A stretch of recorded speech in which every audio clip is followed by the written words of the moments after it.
কেননা আল্লাহ বাকি কদমের হিসাব কিয়ামতের দিনে কিন্তু নেবে। ওরে আমার বান্দা বান্দি রে, আমি আল্লাহ তোদেরকে দুটো পা দিয়েছিলাম রে, আমি আল্লাহ তোদেরকে যদি দুটো পা না দিতাম তোরা পরমপক্ষাপেক্ষী হয়ে থাকতে, তোরা নিজেদের ওপরে নির্ভর করে ঘুরতে পারতিস না।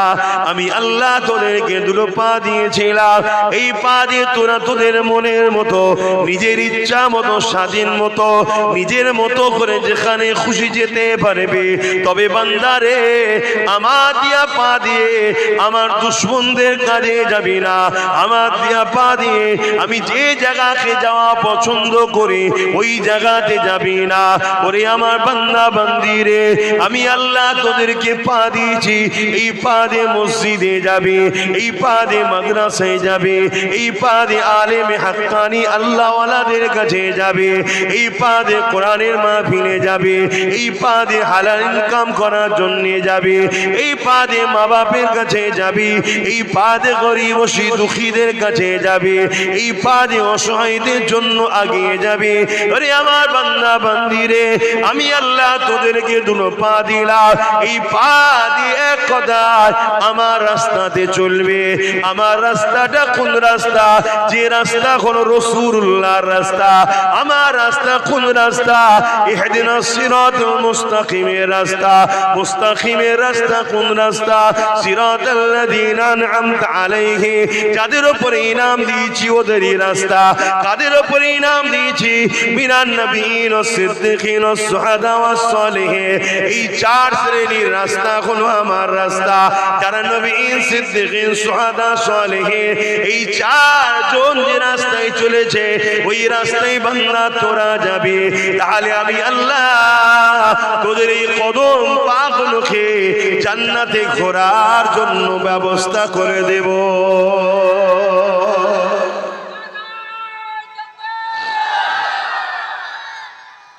আল্লাহু আকবার, জিন্দাবাদ। আর নচেত যদি বুরাই রাস্তায় যাস, শয়তানের রাস্তায় যাস, ধোকার রাস্তায় যাস, গানে যাস, যাত্রায় যাস, ফাংশনে যাস, সিনেমায় যাস, ফাসিকদের কাছে যাস, বেফজুল বেশরিয়াতি কথা, সমাজ বিরোধী কথা, ইসলাম বিরোধী কথা, শরাবি, জালিম, ইসলাম বিরোধী যারা, তাদের কাছে যদি আমার দিয়া পা দিয়া গিয়ে বসিস, মনে রেখিস আমি আল্লাহ এই পায়ের কিন্তু হিসাব কিয়ামতের দিন লব। ওয়াল তানজুরু নাফসুম মা কদ্দামাত, এটাই নফসকে আল্লাহ ভাবতে বলেছে।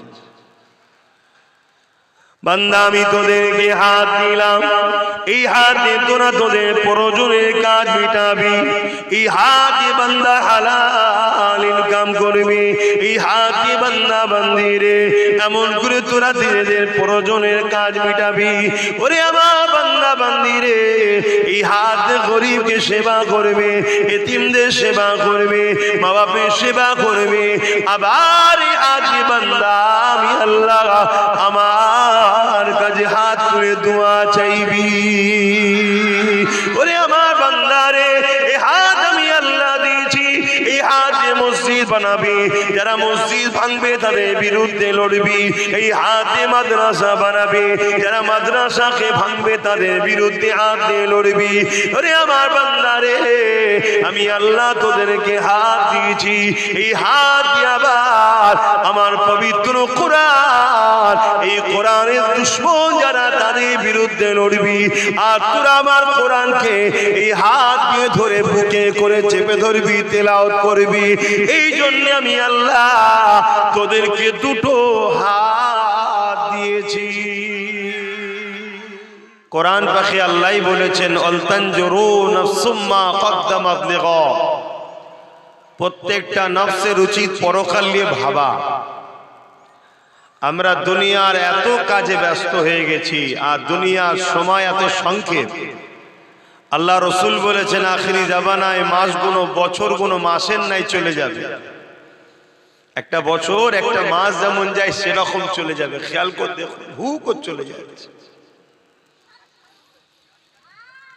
একটা মাস একটা সপ্তাহ নাই চলে যাবে, একটা সপ্তাহ একটা দিনের নাই চলে যাবে, একটা দিন একটা ঘন্টার নাই চলে যাবে।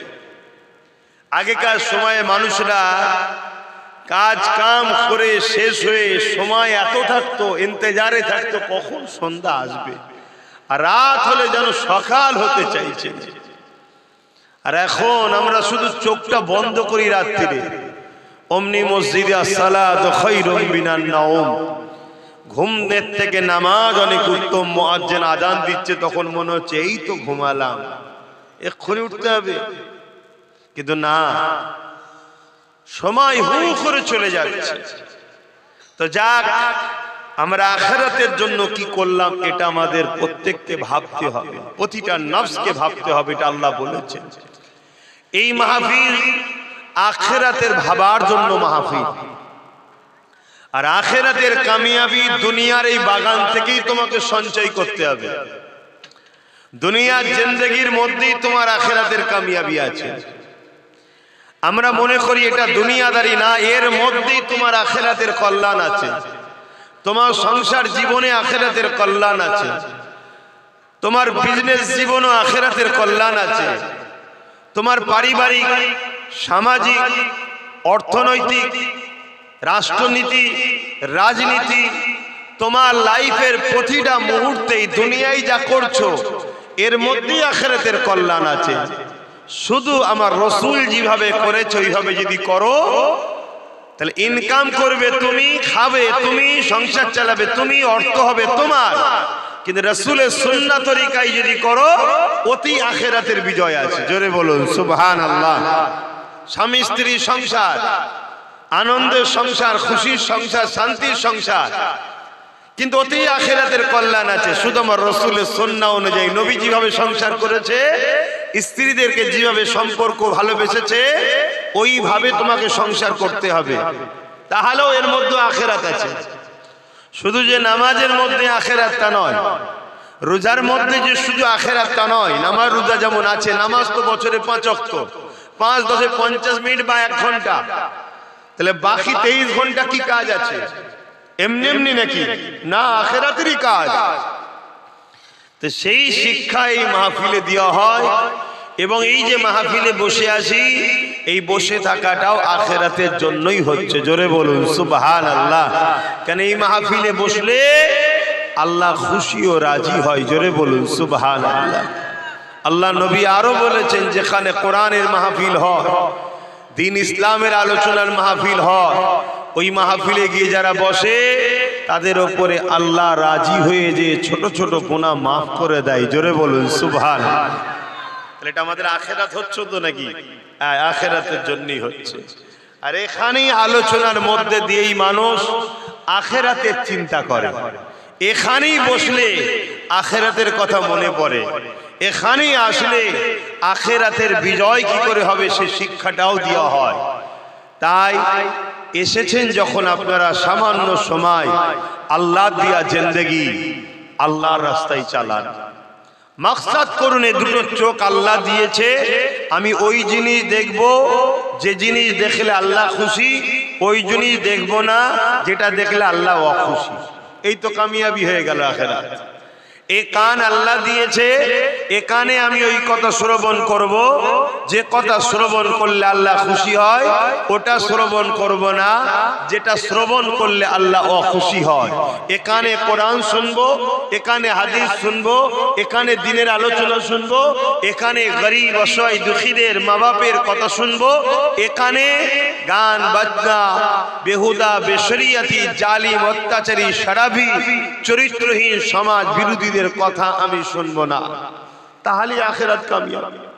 আল্লাহ দিয়েছে দুটো পা, এই পা দিয়ে আল্লাহর রাস্তায় চলবো। যে রাস্তায় চললে আল্লাহ খুশি হবে সে রাস্তায় হাঁটবো।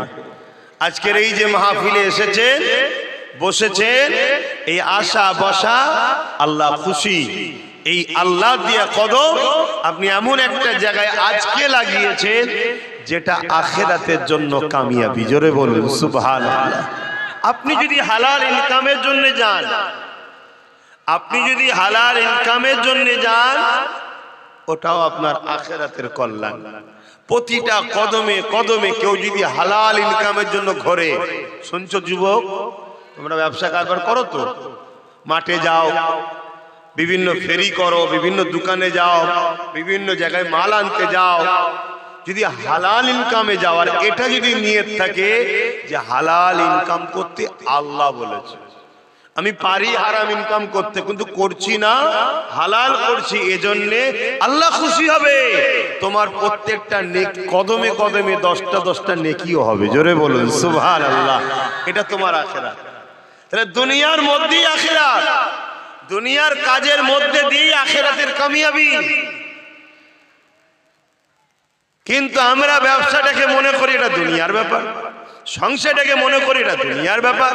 এখানে আবার রাসূলুল্লাহর প্রয়োজন কি আছে? না, তোমার আমার জিন্দেগীর প্রতিটা মুহূর্তে একজনই লিডার তোমার আমার, মুহাম্মদ আরবি সাল্লাল্লাহু আলাইহি সাল্লাম।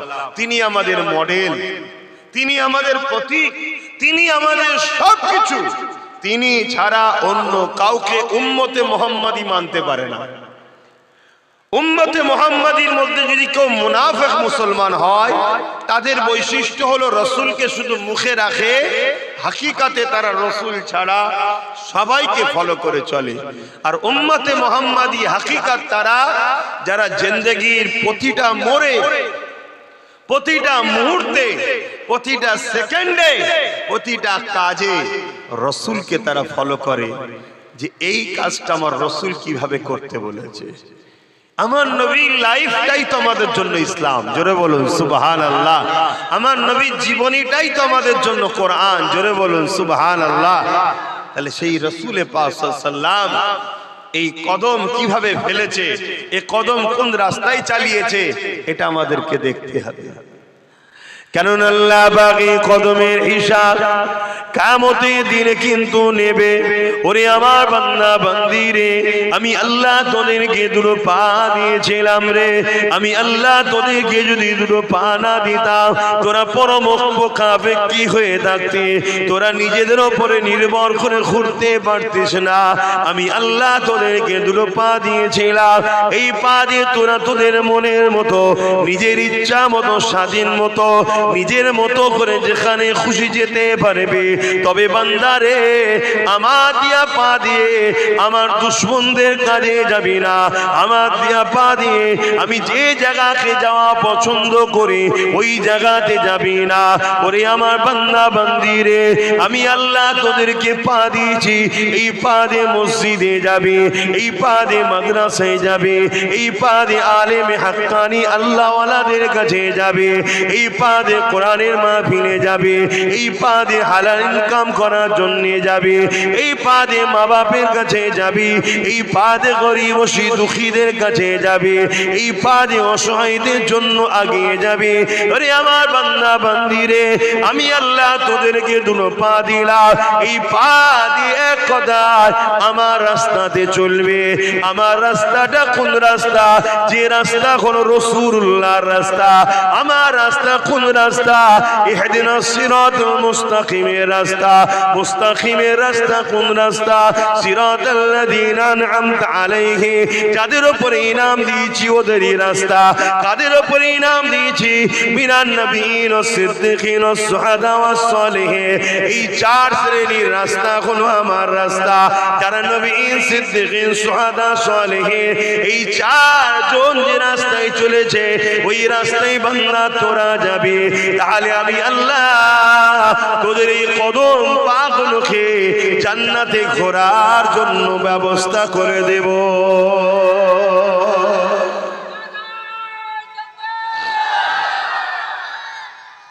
আল্লাহু আকবার, জিন্দাবাদ। আর নচেত যদি বুরাই রাস্তায় যাস, শয়তানের রাস্তায় যাস, ধোকার রাস্তায় যাস, গানে যাস, যাত্রায় যাস, ফাংশনে যাস, সিনেমায় যাস, ফাসিকদের কাছে যাস, বেফজুল বেশরিয়াতি কথা, সমাজ বিরোধী কথা, ইসলাম বিরোধী কথা, শরাবি, জালিম, ইসলাম বিরোধী যারা, তাদের কাছে যদি আমার দিয়া পা দিয়ে আগিয়ে গিয়ে বসিস, মনে রেখিস আমি আল্লাহ এই পায়ের কিন্তু হিসাব কিয়ামতের দিন লব। ওয়াল তানজুরু নাফসুম মা কদ্দামা, এটাই নফসকে আল্লাহ ভাবতে বলেছে।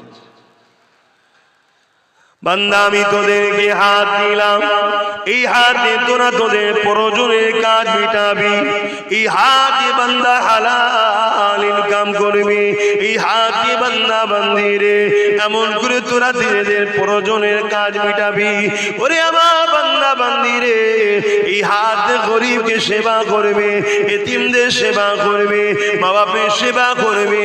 আবার এই হাতে বান্দা আমি আল্লাহ আমার কাছে হাত তুলে দোয়া চাইবি। ওরে আমার বান্দারে এই হাত আমি আল্লাহ দিয়েছি, এই হাতে মসজিদ বানাবি, যারা মসজিদ ভাঙবে তাদের বিরুদ্ধে লড়বি। এই হাতে মাদ্রাসা বানাবি, যারা মাদ্রাসাকে ভাঙবে তাদের বিরুদ্ধে হাত দিয়ে লড়বি। ওরে আমার বান্দারে আমি আল্লাহ তোদেরকে হাত দিয়েছি, এই হাত দিয়ে আবার আমার পবিত্র কোরআন, এই কোরআনের দুশমন যারা তাদের বিরুদ্ধে লড়বি। আর তোরা আমার কোরআনকে এই হাত দিয়ে ধরে বুকে করে চেপে ধরবি, তেলাওয়াত করবি। এই জন্য আমি আল্লাহ তোদেরকে দুটো হাত দিয়েছি। এই রাস্তায় যদি চালাতে পারি তার মানে আখিরাতের কামিয়াব। এই হাতে ইনকাম করব, এই হাতেই খাবো, এই হাতেই নিজের প্রয়োজনের কাজ মিটাবো, এই হাতেই মা বাপের সেবা করব, এই হাতেই বাজার করব, এই হাতেই হালাল কিনবো, এই হাতেই গরিবকে দান করবো। এগুলো সব আল্লাহর রাস্তায়।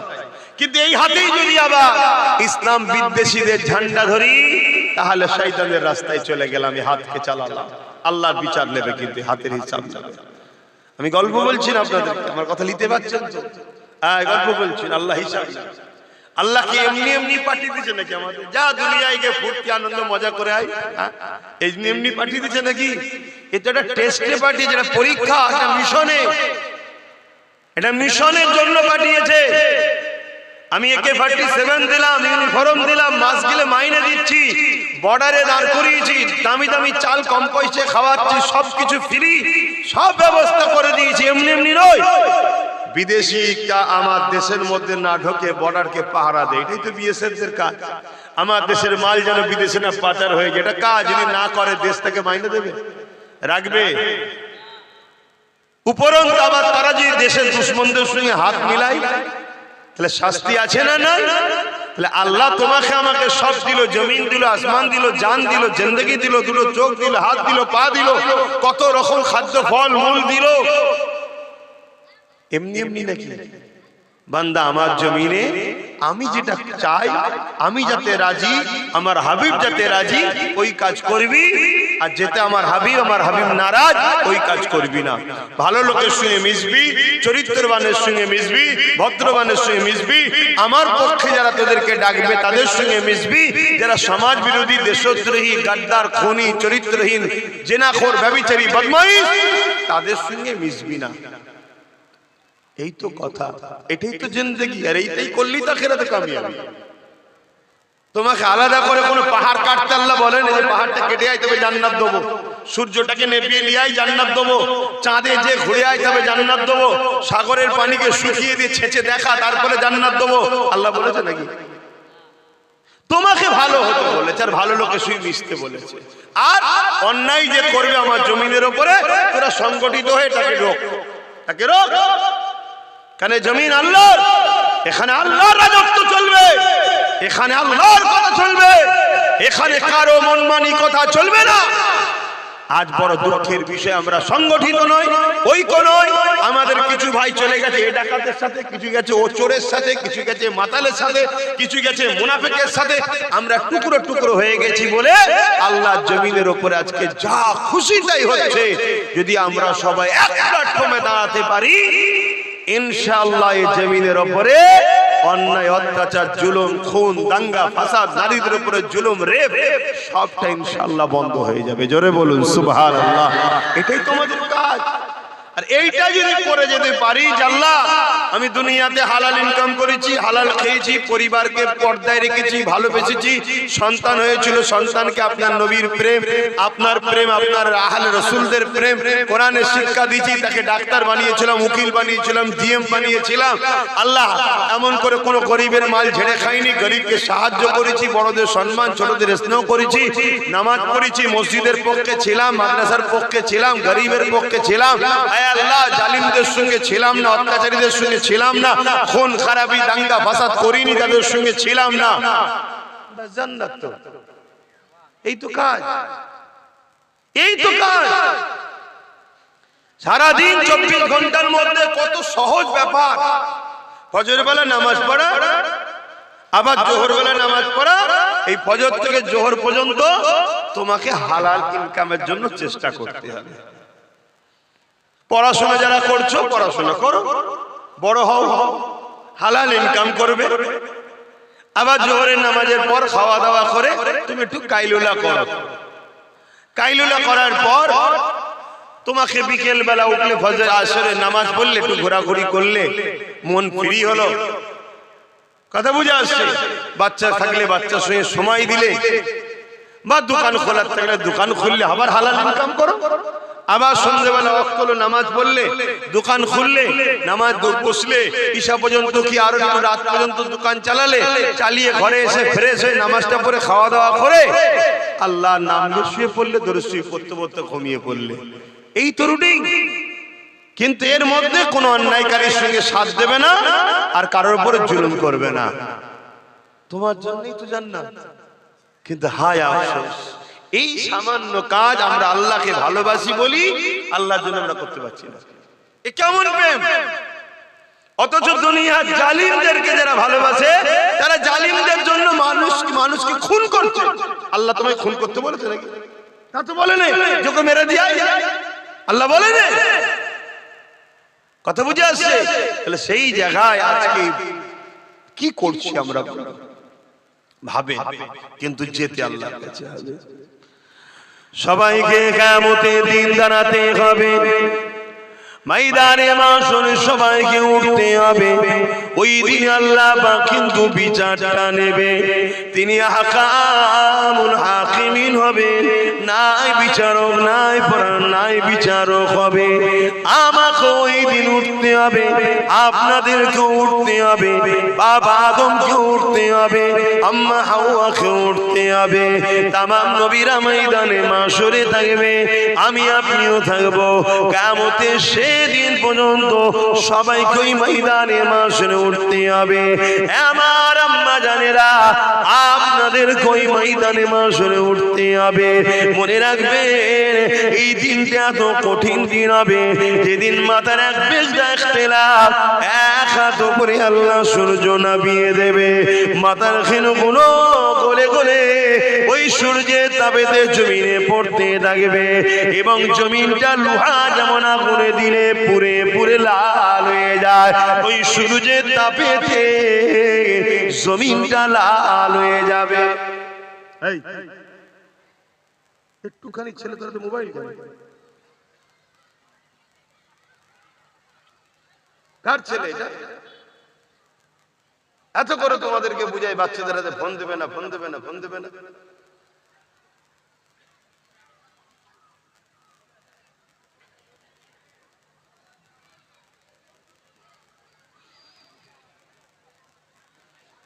মানুষ খারাপ হয়ে গেছে ভাই। আপনাদের সঙ্গে মিশা আগামী দিন আমার দ্বারা মনে হচ্ছে সম্ভব হবে না। এত করে বলি, কানে কথা যায় না, বাচ্চাদের ফোন দেবেন না কেন? ওইটুকু ছেলেরাতে ফোন দিয়েছে, আর ওইদিকে আমার মা বোনরা দেখেন না, কথা বলেই যাচ্ছে।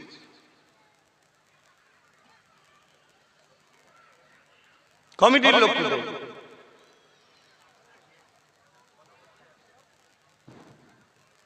আর 10 হাত দূরে করতে পারছো তো প্যান্ডেলটা, তাহলে তুমি উঠে যেতে।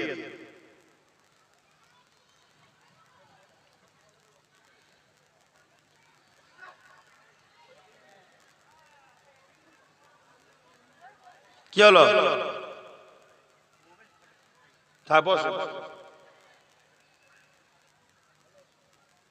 বসে পড়েন।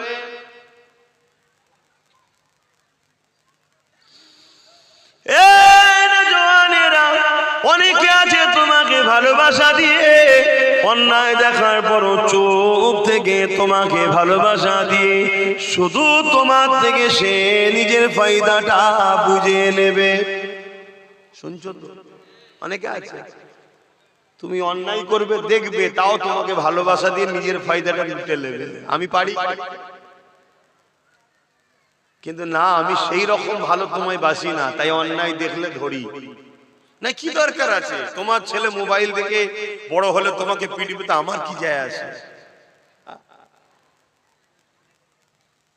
আমি আমার ছেলেকে আলহামদুলিল্লাহ চেষ্টা করি, যত যাই হোক, কেঁদে কোকিয়ে গেলেও মোবাইলের সাথে কোনো সম্পর্ক নাই। তুই একদিন কাঁদবি, দুদিন কাঁদবি, আর মোবাইল থেকে সারা জীবন কাঁদবে ছেলেরা। এই মোবাইল এত খারাপ জিনিস। আর যেদিন বড় হয়ে যাবে, বুঝতে শিখবে, সেদিন ওর পয়সা ও কিনুক না, সেদিন প্রয়োজনের জন্য কিনবে, সেদিন ভালো হবে। আসেন জি কথা আলোচনা করতেছিলাম, কিয়ামতটা তো কঠিন দিন হবে। আল্লাহ নবী জানিয়ে দিলেন যে দিনেতে বাপ ছেলে হবে না, ছেলে বাপের হবে না, মা মেয়ের হবে না, মেয়ে মায়ের হবে না। এক কথাও চিনে না চিনার ভান করবে। ওই কিয়ামতের দিনেতে এমন সময় একজন বান্দার হিসাব নেওয়া হবে, যে হিসাব নেওয়ার পরে দেখা যাবে একটা মাত্র নেকি কম পড়ে গেছে তার।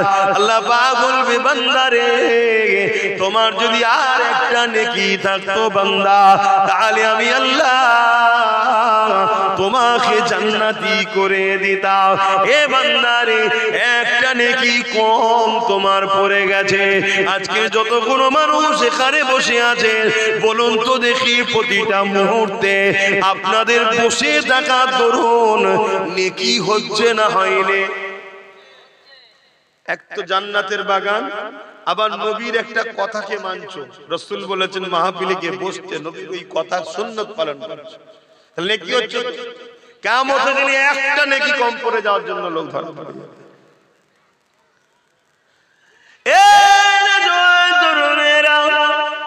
ওই বান্দা তখন বলতে লাগবে, ও রব্বি আল্লাহ, আপনি যদি ইজাজত দেন আমি কিছু কথা আপনাকে বলবো। আল্লাহ পাক বলবে, বান্দারে বলো, আজকে তোমাকে আমি ইজাজত দিলাম, বলো। ওই সময় সেদিন বান্দা বলতে লাগবে, ও রব্বি আল্লাহ পাক, আপনি যদি একটু আমাকে সুযোগ দেন, আমি ময়দানে মাশর ঘুরে ঘুরে দেখব মাত্র একটা নেকির ব্যাপার, একটা নেকি কোনো না কোনো জায়গায় মিলে যাবে। এ যুবক রে, বুঝাতে চাইছি ময়দানে মাশরটা কেমন। আল্লাহ ওই সময় বলবে, বান্দারে এটা ময়দানে মাশর, তুমি কি জানো না বান্দা, এখানে সবাই নফসি নফসি করছে, যে যার বাঁচার জন্য চিন্তা করছে। একদিকে জাহান্নামের গর্জন, যে গর্জনে আল্লাহর বান্দার অজ্ঞান চৈতন্য হয়ে যেতে লেগেছে। এই ময়দানে মাশরেতে তোমাকে কে নেকি দেবে রে বান্দা? ওই সময় বান্দা বলতে লাগবে, আল্লাহ এই ময়দানে মাশরে আমার জনম দুঃখিনী মা রয়েছে, মায়ের থেকে আপন কে হয়? যে মা আমাকে কত বড় করেছে, আদর করে লালন পালন করেছে, আমার জন্য আপনার কাছে কত বকা খেয়েছে, আমার জন্য কত রাগ মুখ খেয়েছে। ওই মা যিনি আমার জন্য কত যন্ত্রণা ব্যথা সহ্য করেছে, সেই মা ওই ময়দানে মাশরে রয়েছে। আল্লাহ পাক আপনি যদি বলেন একবার মায়ের কাছে গিয়ে দেখবো, বাপও রয়েছে বাপের কাছে যাব, স্ত্রী রয়েছে স্ত্রীর কাছে যাব, বন্ধু রয়েছে ভাই রয়েছে বোন রয়েছে, কেউ না কেউ তো একটা নেকি দিয়ে দেবে। আল্লাহ পাক তাহলে আমি নাজাত তো পেয়ে যাব। ওই সময় আল্লাহ পাক বলবে, আমার বান্দারে এই ময়দানে মাশরে কেউ কারো হবে না। বান্দা তুমি যখন জানতে চাও, দেখতে চাও, বান্দা আমি তোমাকে নিরাশ করব না। যাও দেখো কেউ তোমাকে একটা নেকি দান করে কি দেখো। আল্লাহ যে এইটুকু সুযোগ দিচ্ছে সেদিন, এটাও আলহামদুলিল্লাহ। বলুন আলহামদুলিল্লাহ। কেন? তিনার হাতে সব পাওয়া। তিনি দুনিয়া তো আমাদের এই জন্য দিয়েছিল, আবার কেন দেবে? কিন্তু না, আল্লাহ তথাপিও সেদিন দিয়েছে। ওই সময় আমার আল্লাহ পাক বলবেন, যাও, যে দেখো বান্দা যাবে, যে ঘুরবে মায়ের কাছে যাবে, মা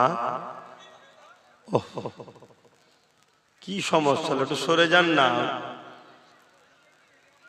এই মুরব্বিটাকে উপরে তুলে দাও না, দরকার হয় সরে যান, উপরে চলে এসে বসে দেখতে দাও। যারা বসে আছে তাদের কারাল করছো কেন? আস্তে আস্তে, ঠিকই বলছো তো, বসে আছে ও ঠিকই বলছো, তোমরা তো ভাই দাঁড়িয়ে আছো কেন? একই কথা। আচ্ছা ছেড়ে দাও, তুমি ঠিকই বলছো, ভুল তো এদেরই। কি হবে, এত কামতের কথা শুনেও মানুষ আজকে পরিবর্তন।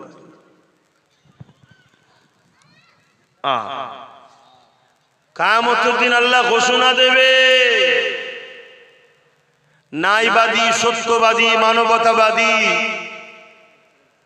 আর জালিম অত্যাচারী দুজনের কাতার আলাদা হয়ে যাও, ন্যায়বাদীদের থেকে বেরিয়ে যাও, আলাদা হয়ে যাও।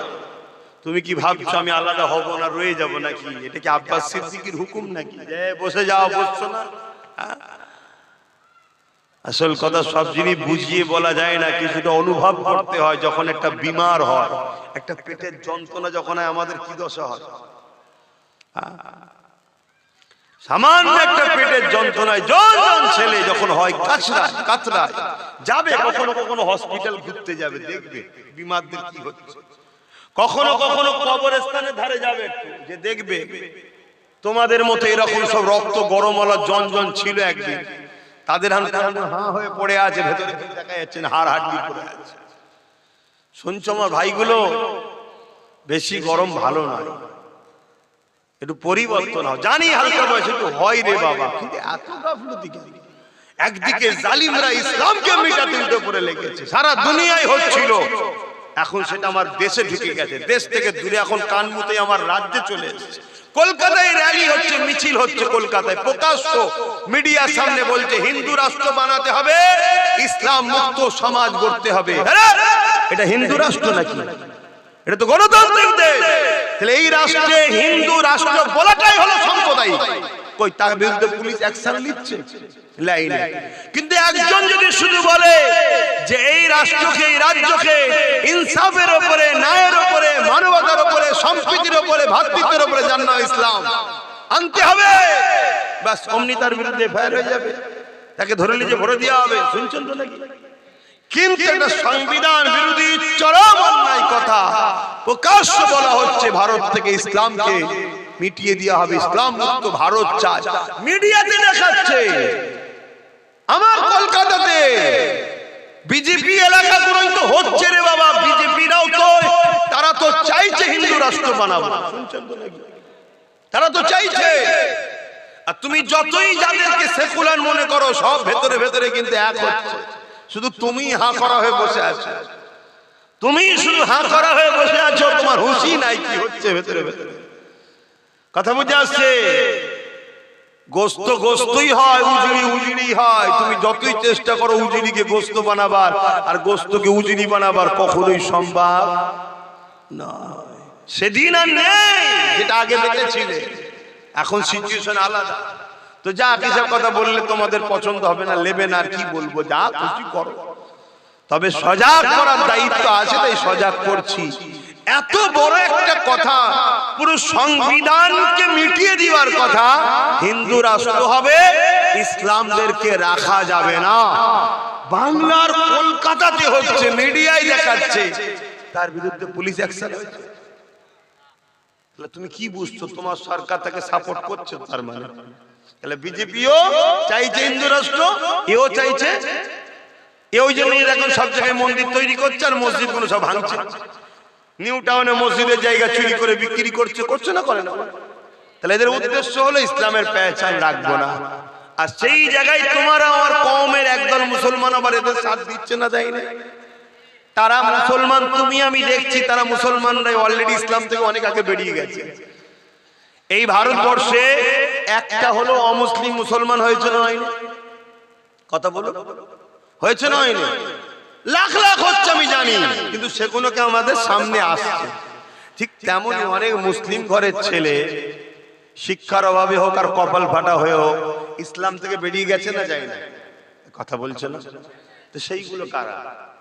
সেগুলো কোনো খবর আছে না? সেগুলোকে এই নাম টাম সব রেখে দেওয়া হয়েছে, ওদেরকে চেঞ্জ করতে দেওয়া হয়নি। তাদের দ্বারা ইসলাম বিদ্বেষীরা কাজ করাচ্ছে, তাদেরকে পিছন থেকে অর্থ দিচ্ছে, তাদেরকে অস্ত্র দিচ্ছে, তাদেরকে প্রশাসনিক পাওয়ার দিচ্ছে, দিয়ে বলছে তোরা মুসলমানদের নেতা হয়ে থাক, সময় যখন আসবে তোরা চেঞ্জ হয়ে এইদিকে চলে আসবি, কেন মুসলমানকে কন্ট্রোল তোরা কর। তোদের হাত থেকে ফসকে গিয়ে যদি কোনো নবী খানদানের হাতে চলে যায় তাহলে তো আমাদের চামড়া গুটিয়ে ফেলবে। কথা বুঝে আসছে না? না, এই জন্যই পরিকল্পনা চলছে, কিন্তু আমাদের পৌঁছি নাই, আমাদের কোনো খেয়ালই নাই।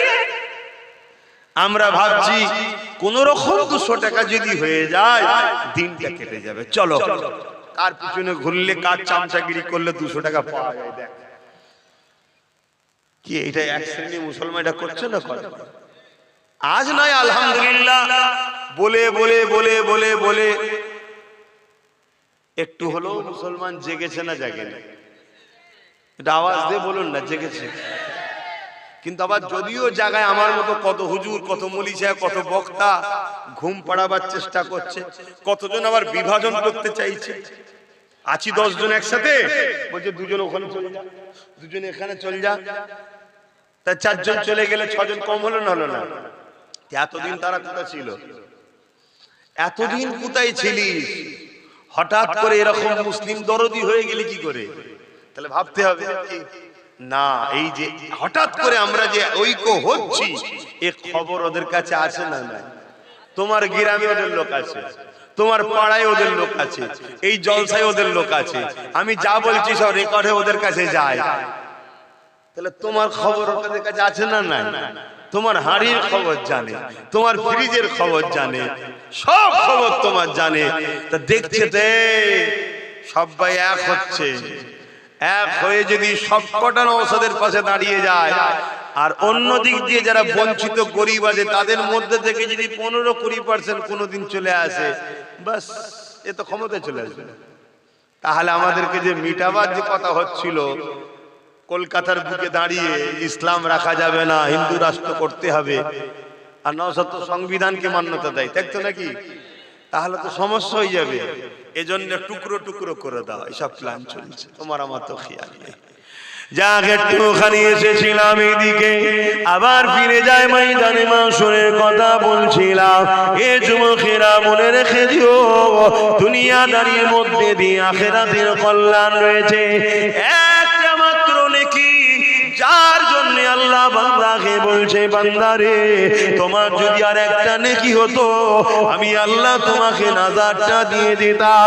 বান্দা আল্লাহ পাকের কাছে আরজু করলে ও রব্বি আল্লাহ আমাকে সুযোগ একটা দেয়া হোক, আমি ময়দানে মাশরে একটু ঘুরে ঘুরে দেখি কেউ যদি আমাকে একটা নেকি দিয়ে দেয়। আল্লাহ বলল যাও বান্দা আমি তোমাকে সুযোগটা দিয়ে দিলাম।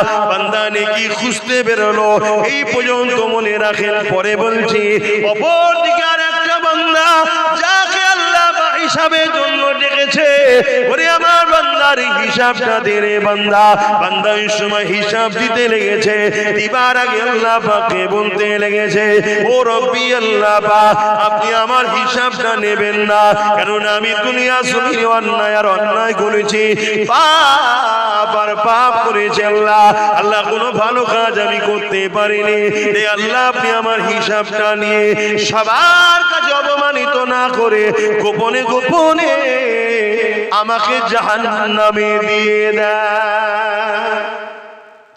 বান্দা নিজে থেকেই স্যালেন্ডার, যাই ভালো কাজ করিনি আমাকে আপনি জাহান্নামে দিয়ে দেন।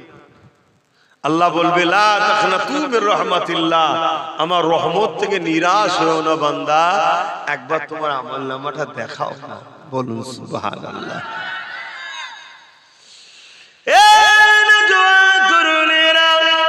আল্লাহ পাক কুদরতি ভাবে বান্দার আমলনামা দেখবে, ওই আমলনামার মধ্যে দেখা যাবে শুধু অন্যায় অন্যায় ভুল ভ্রান্তি পাপে ভরা।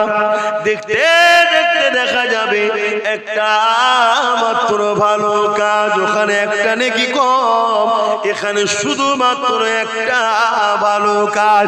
আমার আল্লাহ পাক বলতে লাগবে, বান্দারে তুই তো অন্যায় করেছি, ভুল করেছি, পাপ করেছি বান্দা, তবে তোর একটা ভালো কাজ পেয়েছি, যে কাজটা আমি আল্লাহ আমার বড় পছন্দ, খুশি করে দিয়েছে। এ বান্দারে বল, আমি আল্লাহ তোর উপরে রাজি হয়ে গেছি, বল খুশি হয়ে গেছি, তুই কোথায় যাবি? বান্দা বলবেন, আল্লাহ আপনি যদি দয়া করে আমাকে জান্নাত দান, যেতে পারবো। আল্লাহ পাক বলবে, বান্দারে যা, আমি তোর কাজে এত খুশি হয়ে গেছি, একটা মাত্র ভালো কাজে আল্লাহ রাজি হয়ে গেছে। আল্লাহ বলবে, বান্দারে যা, আমি আল্লাহ তোকে আমার দয়ার বিনিময়ে জান্নাতি বানিয়ে দিলাম। এ যুবকেরা, তরুণেরা, ওখানে একটা নেকি কম, সে খুঁজতে বেরিয়েছে, এখানে শুধুমাত্র একটা ভালো কাজ, কিন্তু আল্লাহ তো রাজি হয়ে গেছে। আল্লাহ পাক বলবে, যা জান্নাতে চলে যা। কি এমন ভালো কাজ ছিল? আল্লাহ নবী সাহাবাদেরকে জানিয়েছে, হ্যাঁ মা সাহাবারা শুনে রেখে দাও, কিয়ামতের দিন ওই যুবক ছেলেটা আল্লাহ পাক ওই একটা ভালো কাজের জন্য জান্নাত দেবে। ওই ভালো কাজ হলো এটা, প্রচন্ড গরমের সময়তে এক পশুকে গলায় দড়ি দিয়ে বাঁধা ছিল। ওই পশুটা রোদের গরমেতে জিভ দিয়ে বেরিয়ে হয়ে গিয়েছিল, পানির পিপাসা লেগেছিল। এই বান্দা থেকে বড় কষ্ট হয়েছে, তার মধ্যে দয়া হয়েছে। এই আল্লাহর সৃষ্টিকে ছায়াতে বেঁধে দিয়ে পানি পান করিয়েছিল, দয়া দেখিয়েছিল। আল্লাহ পাক বলতে লাগবে, বান্দারে আমার দিয়া দয়া নিয়ে তুই আমার সৃষ্টির উপরে দয়া দেখালি, যা আমি আল্লাহ এই কঠিন দিনে কেন তোর উপরে দয়া দেখাবো না? যা আমি আল্লাহ আজ তোর উপরে দয়া দেখিয়ে জান্নাতি করে দিলাম। আরো জোরে বলুন সুবহান।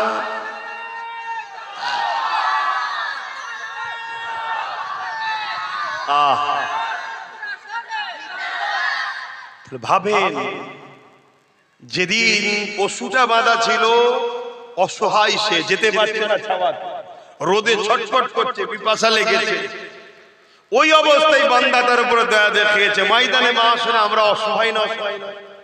তাহলে আল্লাহ বলছে, তুই যদি আমার সৃষ্টির অসহায় সময় তার সাথ দিস, তাহলে যেদিন তুই অসহায় হবি ময়দানে মাহশরে, আমি আল্লাহ রহমান রহিম কেন তোর সাথ দেব না? যা, তোকে দয়া করে জান্নাত দিলাম। জোরে বলুন সুবহানাল্লাহ।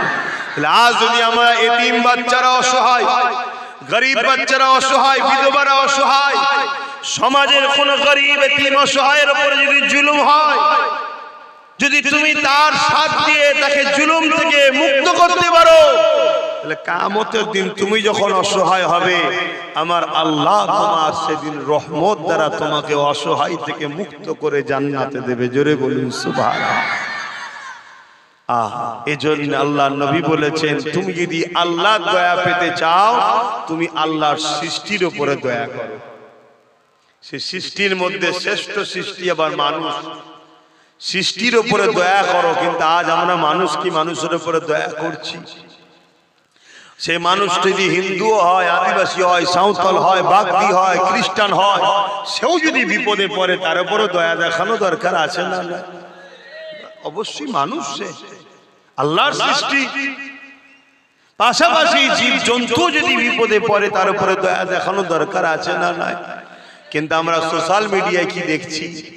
ছোট্ট ছোট্ট বাচ্চা গরিব এতিম হওয়ার দরুন পেটের জ্বালায় যদি কেউ কারো খাবার নিয়ে নেয়, তাকে গাছে বেঁধে একদল লোক পিটছে। আর কোটি কোটি টাকা, 100, 200, 300, 400, 1000 কোটি টাকার চোর নেতাগুলোকে, ওই মানুষগুলোই আবার তাদের পিছনে ছুটছে, নেতাজি জিন্দাবাদ, নেতাজি জিন্দাবাদ।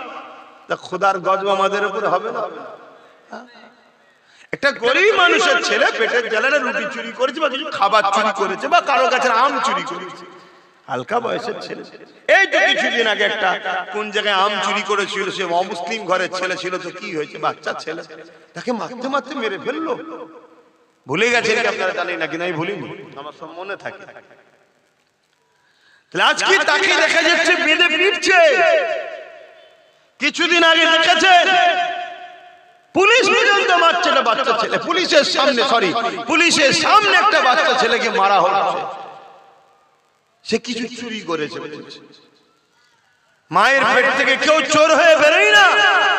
সমাজ থেকে অবহেলিত করেছে, সমাজ থেকে শিক্ষা দেয়নি, পড়ার সময় সমাজ থেকে খাতা পেন দেয়নি, সমাজ থেকে স্কুলে নিয়ে যাওয়ার ব্যবস্থা করে না। শুধু কি বাপ মারই দায়িত্ব? মানুষ হিসেবে মানুষের দায়িত্ব আছে না? আজকে যদি বাপ মারই শুধু দায়িত্ব থাকতো তাহলে আমার নলেজ চুরি করার দরকার নেই। নলেজ চুরি করতে গিয়ে আমার মানসিক চিন্তা যাচ্ছে, শরীর যাচ্ছে, সময় দিতে পারছি না নিজের পরিবার, কাজ কামের কাছে, সন্তানের কাছে, নিজের গাটের লক্ষ লক্ষ টাকা যাচ্ছে। কেন? সমাজের অনেক গরিব বাচ্চা আছে যাদেরকে যদি আমরা অবহেলিত করি তাহলে তারা মানুষের মতো মানুষ হবে না। আজকে সেই এতিম অসহায় বাচ্চাগুলোকে নিজে ভর্তি করতে পারি। তোমাদেরকেও বলে যাচ্ছি, অনেক জায়গায় বলেছি, আজকেও বলছি, তোমাদের যদি কারো এলাকায় জানাশোনা থাকে এতিম বাচ্চা, কেউ নেই দেখাশোনা করার, ওই বাচ্চাকে তোমরা দায়িত্ব নিয়ে আমার সাথে যোগাযোগ করিয়ে দাও। ওই বাচ্চাকে সম্পূর্ণ ফ্রিতে আমি তাকে পড়িয়ে জেনারেল লাইনের শিক্ষা, নলেজ সিরিজে মাদ্রাসা পড়ছি না, আমি জেনারেল লাইনে শিক্ষা করছি। মাদ্রাসা আছে, আমি 50টা মাদ্রাসা চালাই। আরো অনেক হুজুরদের, অনেক মাওলানাদের মাদ্রাসা আছে না? নাই ভাই, মাদ্রাসা দরকার আছে। আছে তো, কে বলেছে না? এই গ্রামে হয়তো মাদ্রাসা আছে, কি আছে মাদ্রাসা? এই বল্লভপুরে তো একটা মাদ্রাসা চলছে, মাদ্রাসার দরকার আছে। কিন্তু সব পুলিশে বলে হবে? আমাদের কিছু ডাক্তার, কিছু পুলিশ, কিছু জজ, কিছু ডিএম, কিছু আইএস, কিছু আইপিএস দরকার আছে না? না, আমাদেরই বাচ্চারা যারা ডাক্তার হবে মলি সাহেবের কাছে বসে দিন শিখবে। আবার যখন মলি সাহেব অসুস্থ হবে ডাক্তারের কাছে যাবে, হুজুর এসেছেন, কি হয়েছে বাবা? আমার এই হয়েছে। আচ্ছা হুজুর আমি ট্রিটমেন্ট করে দিচ্ছি। তাহলে এখান থেকে তুই ফায়দা নিবি, ওখান থেকে তুই ফায়দা নিবি। কি আর না হয় মুসলমান হওয়ার জন্য আগামী দিন চিকিৎসাই করবে না? কি করছে না? করে না? অনেক হিন্দু ডাক্তার মুসলমান হওয়ার জন্য তাকে চিকিৎসাই করেন। রিপোর্ট দেখেছেন না? দেখেন, প্রকাশ্য বলছে মুসলমান ওকে চিকিৎসা করবো না, ও মুসলমান ওর ডেলিভারি করবো না। শুনছো কোথায় যাচ্ছে পরিস্থিতি? এই সব কিছু চিন্তা ভাবনা করে আমি এই নলেজ সিরিজটা করছি। ভুল করছি না? আমার তো মনে হচ্ছে ভুলই করছি। আমি তো মাঝে মাঝে মনে হয় খালি খামাখাই কত আরামে আল্লাহ রেখেছিল, জলসা করতাম। প্রথম জীবনের কথা বলছি, ঘরে এসে ঘুমোতাম, খাওয়া দাওয়া করতাম, আবার জলসা বেরিয়ে যেতাম। খালি খামাখাই নওশাদকে দিয়ে রাজনীতিটা করাতে গেলাম আর আমি নলেজ সিরিজটা করতে গেলাম। ও পেরেশান, আমিও পেরেশান। না ও আমায় দেখতে পাচ্ছে না, আমি ওকে দেখতে পাচ্ছি। কালকে ঘরে ঢুকলাম, ও ঘরে নেই। আজকে সকালে ঘুম থেকে উঠলাম, ভোর 3টেই বেরিয়ে গেছে, মালদায় গেছে। তাহলে ভাবুন কি ছুটা ছুটছে ছেলেটা, একটাই ছেলে, কোথায় কোথায় ছুটছে। আর আমাদের দুজনে আমাদের বাড়ির বাপ মা পেরেশান। কখন যে কি খবর আছে, কখন কাকে ধরলে চলে গেল, কখন কার গাড়িতে ঢিল ছুড়লো নাকি, কি টেনশন থাকে না? থাকে না? কি ভুল করেছি তো নাকি? এই বল না ভাই, সত্যি করে বল। ও ঠিক করেছি? ঠিক যখন করেছি সাথ আছো তো? আমার ভাইটার সাথে আছো তো নাকি? না ওর বিরুদ্ধে সব? ঠিক বলছো? একটু সাক্ষী দাও দেখি কারা আছো আমার ভাইয়ের সাথে। লম্বা হাত তুলবে। ঠিক বলছো? ঠিক বলছো? আচ্ছা একটু দেখো তো ডায়ে বায়ে কেউ হাত তুলতে বাকি আছে কি, একটু দেখো না। কিন্তু কেউ বাকি থাকলে তার সঙ্গে ঝগড়া করবো না আমরা, কিন্তু চিনে লিওয়া দরকার আছে না? কেন আজকের লড়াই শুধু রুটির লড়াই নেই, আজকের লড়াই হচ্ছে দিদি মুদি ইসলামের দুশ্মন। সত্য না মিথ্যা? এই জোরে বলে। অতএব ইসলামের দুশ্মনের সাথ যদি কোনো মুসলমান দেয়, ওই মুসলমান মুনাফিক বলা হয়। মুনাফিক চিনা দরকার আছে না? এই জন্য বলেছি তার সাথে ঝগড়া করবো না। কেন ঝগড়া করতে যাবো বাবা? দেশটা সবার, এদেশটা সবার। এদেশে কেউ যদি মনে করে খুঁটোটা হলো আমার ভগবান, আমি পুজো করব, তাকেও দেশ রাইট দিয়েছে, কিন্তু আমি মানি না।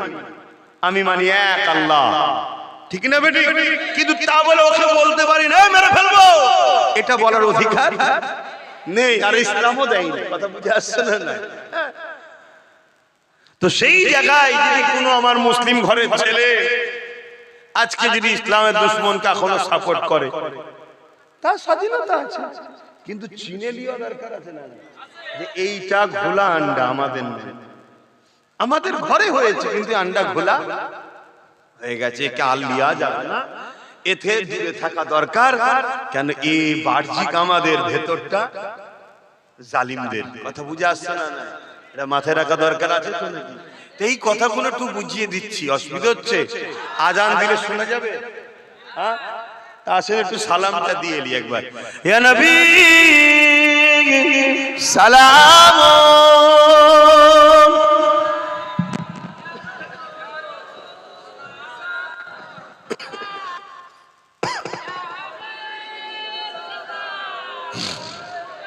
এরম চোখের ঘুরে আলো দেয়। আচ্ছা, আমার ভাইয়ের সঙ্গে তো সবাই আছে শুনলাম, আমার সঙ্গে আছেন তো নাকি? আমার সঙ্গে কারা কারা আছে একটু হাত তুলে দেখায়। মারহাবা, আলহামদুলিল্লাহ। এটা সত্য? হ্যাঁ, ভাববেন আমরা দু ভাই আলাদা নয়, আলাদা নয়, আমরা দু ভাই এক। ও আমার জান, আমি ওর জান, কথা বুঝে আসছে? কিন্তু দুজন দুটো কাজ করি। ও দেশ ও দেশবাসীর সেবা করতে নেমেছে, আমিও মানুষেরই সেবার জন্য নলেজ সিটি করছি এবং ধর্ম প্রচার করি, কথা বুঝে আসছে?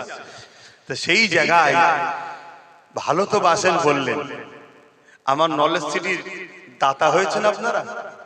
বাৎসরিক নলেজ সিটি কি ফু দিলে হয়ে যাবে তো নাকি? নলেজ সিটির মাঠে যদি যে বলি হয়ে যা হয়ে যা হয়ে যা হয়ে যা হয়ে যাবে তো? আজকে যাওয়ার সময় আমার যে অফিস ইনচার্জ আলা বলছে এই বালিটা পড়েছে, আমি কত দাম? বলছে 65,000 টাকা এক বাড়ি। কিছুদিন আগে কিনছিলাম 75,000 টাকা। আমি যে আর কি করছি, এইটুকু বালির দাম 65,000 টাকা। তাহলে বলুন দাম কোথায় গেছে? আপনারাও তো কেনাকাটি করেন নাকি? দাম কোথায় গেছে বলুন? এবার ছেলে বাড়ছে তো, এ তো দ্বিতীয় বছর, এর পরে 3 বছরের মাথায় দেখবেন আরো বাড়বে। বাড়ছে তো, হু করে খবর চারিদিকে ছড়াচ্ছে তো, বাড়ছে। ছেলে যখন বাড়বে আমাকে তো রুম বাড়াতে হবে না, ছেলেদের রাখবো কোথায়? ছেলেদেরকে ক্লাস করাবো কোথায়? এক এক বছরে ক্লাস বাড়ছে, 4 থেকে 8 ক্লাস পর্যন্ত চলছে। এর পরে বছর যে হবে আবার 9 ক্লাস, এক ক্লাস বেড়ে গেল, একটা রুম।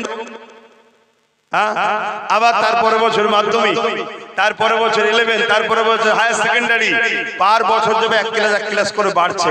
দোয়া করেন আল্লাহ তৌফিক দেয়, বুন আল্লাহুম্মা আমিন। কিন্তু আমি বলতে চাইছি ফু দিলে হয়ে যাবে? ভালোবাসেন বলে ভাইজান জিন্দাবাদ বললেই হয়ে যাবে? সবাইকে সাথ দেওয়া দরকার আছে না? আমি সবার কাছে একটা করে বই করতে বলেছি, নিশ্চয়ই শুনেছেন, করেছেন আপনারা? বলুন, করেছেন? প্রত্যেক জুম্মায় দরবারে থাকি, জুম্মায় যখন যাবেন গিয়ে ওই বইটা করবেন।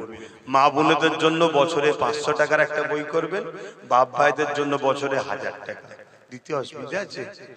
ওই বইটা নেবেন, 1000 টাকা আমি সই করে দেবো। আবার 26 সালে 1000 টাকা দেবেন, আবার সই করে দেবো। আবার 27 সালে 1000 দেবেন, আমি সই করে দেবো। আবার 28 সালে 1000 দেবেন, আমি সই করে দেবো। বছরে 1000 দিলে আপনি গরিব হয়ে যাবেন। কিন্তু আমার ভালোবাসার মানুষ সবাই যদি দেন এবং আমার কাছে হিসাবও থাকছে, কাল তো বলতে পারে এত টাকা কোথা পেলেন, তা আমি দেখাবো, দেখুন এত মানুষ দিয়েছে, আমার এত ভালোবাসার লোক বছরে 1000 করে দেয়। আমার মা বোনরা যদি 500 কোটি টাকা বছরে দেয়, মা বোনরা গরিব হয়ে যাবে? কিন্তু এর পরেও বলবো দেবো না আর ভালোবাসবো। আপনার কি মনে হয় ভালোবাসবে? এটা ভালোবাসা? কি মনে হয়? এটা জানতেন না হয়তো, অনেকে জানিয়ে দিলাম। বাপ ভাইদের জন্য ছেলে হিসাবে বাপের কাছে, ভাই হিসেবে ভাইয়ের কাছে বছরে 1000 টাকা আমার লাগবে। দেবেন হ্যাঁ কি না? কারা কারা দেবেন আর একবার হাত তুলে দেখান। আজকের কথা বলছি না, কিন্তু দিতে হবে, এখন বলছি না। হাত তুলে বলেন, লম্বা করে হাত তোলেন যারা দেবেন। দেবেন তো আপনারা? যে কোনো শুক্রবারে গিয়ে 1000 টাকা নিয়ে বইটা করে নেবেন। এটা 2025-এ দেওয়া হবে। আর যদি বলেন 25-এর করবো না, 26 থেকে, তাই করবেন। জানুয়ারি মাসে যে কোনো শুক্রবার যাবেন, যে করে নেবেন। এইটাই হলো আপনার পুরুষ যে ভালোবাসেন। কথা বুঝে আসছে না? নাই? আর আমার মা বোনের হাত, ছেলের হাতে, স্বামীর হাতে দেবেন, দিয়ে করবেন কি গো, কষ্ট দিলাম নাকি বলে? সামনে একটা ইংলিশ মিডিয়াম স্কুল 2027 আমি চালু করতে চাইছি, কাজ আটকে পড়ে আছে ফাইন্যান্স কমের জন্য। কথা বুঝে আসছে না? নাই? তো সেই জায়গায় ওই স্কুলটা হোস্টেল সহ 15 কোটি টাকা খরচ। কোথা পাবো একা বলুন? বলেন কোথা পাবো? কিন্তু আপনারা সবাই যদি বছরে 1000 করে দেন, কারো 1000 গায়ে লাগবে? কিন্তু হবে না, হবে না, হয়ে যাবে। আজান আপনাদের মহল্লে হচ্ছে? আচ্ছা, আজান হয়ে যাবে। হ্যাঁ, আচ্ছা, আজানটা হয়ে যাবে। যে যেভাবে আছেন দাঁড়িয়ে থাকেন, আজান দিক, তারপর সালামটা পড়ে নিই, পড়ে নিয়ে এখানেই নামাজ হবে। আসেন সকলে। ইয়া নবী সালাম, ইয়া রাসূল, ইয়া হাবিব সালাম, সালাওয়াতুল্লাহ। কঠিন হাসরের দিনে কি আছে মোদের কপালে, গুনাহগার উম্মাত আপনার লইবেন সঙ্গে এ মাশরে। ইয়া নবী সালাম, ইয়া রাসূল, ইয়া হাবিব সালাম, সালাওয়াতুল্লাহ। ইয়া নবী নাম ও পিয়ারা, ইয়া রাসূল নাম পিয়ারা।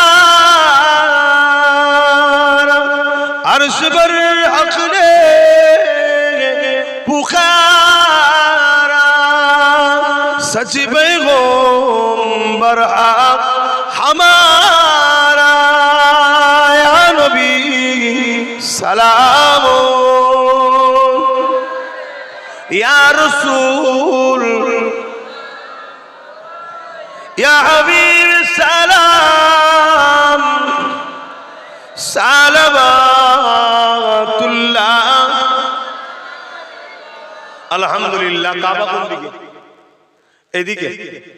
আচ্ছা, ঠিক আছে। ইমামতির জন্য মুসাল্লা রেডি করো, আমি নামাজ পড়িয়ে দেবো। নামাজ হবে, তার একটু দাঁড়িয়ে দোয়া হবে। আমি নলেজ সিরিজ কথাটা একটু বললাম, এতে খুব কষ্ট নিলেন না তো? আচ্ছা, আমি আমার আব্বা, আমার মা, আমার ভাই, আমার বোনেদের কাছে বলতে পারি না যে আব্বা আমি এই কাজ করছি, আপনি বছরে 1000 করে আমায় টাকা দেবেন। মা আমি এই কাজ করছি, বছরে 500 করে টাকা দেবেন। ভাই বোন আমি এই কাজ করছি, বছরে 500, বোনেরা ভাইয়েরা 1000 করে টাকা দেবেন। এবারে আমি সেই টাকাটা আমার কাছে আসছে কি না আসছে তার প্রমাণ একটা ওই বইটা, আর বইয়ের পাশে আমার সই। তার মানে আপনিও জানলেন আমার ছেলের কাছে, ভাইয়ের কাছে পৌঁছে গেছে। এবার আমিও জানলাম যে আমার এই বাপটা, এই মাটা, এই ভাইটা, এই বোনটা আমার সাথে এই কাজে। একটা মন খুশি হবে না, হবে না? এই জন্য একটু বললাম, কথা বুঝে আসছে? দেখেন, সবটাই হবে, সবাই মিলে করলে বরকত হয়, তাড়াতাড়ি হয়। আর একা করলে ওই তো হচ্ছে, স্কুল তো হচ্ছে, এই তো চলছে। কে বলেছে চলে নেই? পার মাসে এখন 3-3.5 লাখ টাকা আমার খরচ হচ্ছে, মাস্টারদের মাইনে সহ, কারেন্টের বিল, পানির বিল, অনেক বাচ্চা আছে গরিব, তাদেরকে খাওয়া দাওয়া করানো, পার মাসে 3-3.5 লাখ টাকা করে খরচ হচ্ছে। হচ্ছে নাকি? হচ্ছে। এই বছর আরো অনেক কটা গরিবের বাচ্চা। আবার তো বলে গেলাম, আপনাদের যদি এলাকায় জানা শোনা, আব্বাস ভাইকেও বলছি, সবাইকে বলছি, দায়িত্ব নাও। এতিম বাচ্চা, ব্রেন ভালো, পড়াশোনা করবে, তাকে যোগাযোগ করো, আমরা পড়াবো ওখানে। অবহেলা করো না। ওই বাচ্চা একদিন তুমি সহযোগিতা করার জন্য আল্লাহ তোমার উপর খুশি হয়ে যাবে। তুমি যে যোগাযোগটা করো, তোমায় পয়সা দিতে হবে না, যোগাযোগটা করে দাও। কথা বুঝে আসছো তো? দাও, এতিমকে অবহেলা করো না। আল্লাহ রসুল বলছে এতিমকে ভালোবাসে, স্বামী রসুল আমাকে ভালোবাসে।